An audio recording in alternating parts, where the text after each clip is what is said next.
Shalom Bapak Ibu yang dikasihi dalam Tuhan. Hari ini saya akan mengajak setiap kita untuk bersama-sama merenungkan satu bagian firman Tuhan yang terambil dari 1 Petrus 5 ayat yang ke-6. 1 Petrus 5 ayat yang ke-6 berkata demikian, "Karena itu rendahkanlah dirimu di bawah tangan Tuhan yang kuat, supaya kamu ditinggikannya pada waktunya." Bapak Ibu yang terkasih dalam Tuhan, sedikit sharing, pagi ini saya dikejutkan dengan kehilangan hewan piaraan saya yang bernama Ciko. Ciko ini adalah landak mini yang saya piara di rumah. Dan dia itu kabur dari kandangnya. Wah, saya merasa sangat cemas dan saya khawatir. Takut kalau ia nanti digigit semut ataupun serangga yang lainnya sehingga bisa berakibat buruk bagi kesehatan Ciko piaraan saya. Dan saya juga takut kalau dia kelaparan, kehausan, dan lain hal sebagainya yang akan menimpa hewan piaraan saya. Karena jujur, hewan piaraan saya ini kecil, jadi kalau mencarinya itu sangat sulit karena dia suka masuk di sela-sela atau celah-celah lemari. Nah, singkat cerita, akhirnya saya menemukan Ciko di dalam kondisi yang baik dan sehat. Ya, setiap kita, setiap manusia tentunya pasti merasa khawatir atas hidupnya.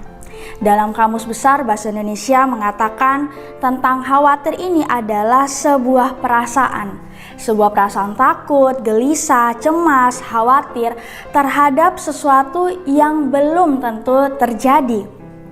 Tahukah kamu bahwa dunia yang kita tinggali saat ini itu menawarkan berbagai macam solusi terhadap kekhawatiran? Misalnya, ada sharing kepada teman atau keluarga, ada juga relaksasi, ada juga pengalihan perhatian kita agar perhatian kita tidak terfokus pada sesuatu hal yang kita khawatirkan.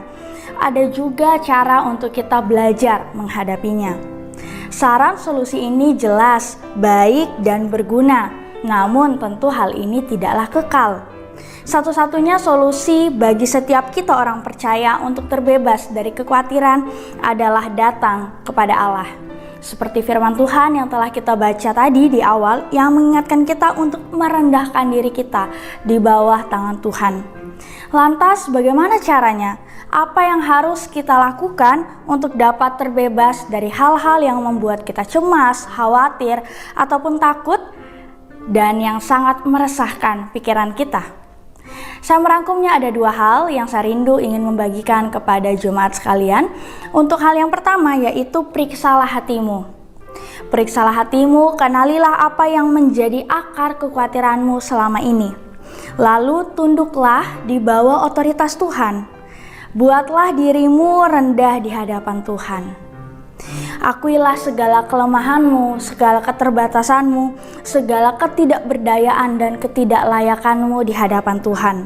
Minta Ia yang berkuasa secara penuh atas hidupmu. Kita seringkali sebagai manusia selalu menganggap bahwa segala sesuatu kita bisa pegang kendali. Tetapi dalam hari ini kita belajar bahwa kita minta otoritas Allah untuk memegang kendali atas hidup kita secara penuh. Sadarilah bahwa diri kita tidak akan mampu mengontrol masa depan, oleh karena itu kita butuh Tuhan untuk mengontrol masa depan atas hidup kita. Poin yang kedua yang ingin saya bagikan kepada setiap kita yaitu kita berserah di dalam tangan Tuhan. Kita berserah dan percaya kepadanya yang memelihara hidup kita hari lepas hari. Biarlah dalam segala kelemahan, ketidakberdayaan kita, keterbatasan kita, kita boleh melihat ada tangan Tuhan yang berkarya atas penuh di dalam hidup kita, dan kita boleh menikmati kuasa nyata sempurna di dalam hidup kita. Bukankah di dalam Alkitab mengingatkan setiap kita bahwa di dalam kelemahan kita, maka kuasa Tuhan akan dinyatakan dengan begitu luar biasa. Maka mari datang kepada Tuhan, biarkanlah Tuhan menyelidiki setiap hati dan pikiranmu, dan biarlah engkau terus bertumbuh di dalam kekuatan tangan Tuhan. Di dalam nama Tuhan Yesus, biarlah firman Tuhan hari ini menguatkan setiap kita. Amin. Tuhan Yesus memberkati.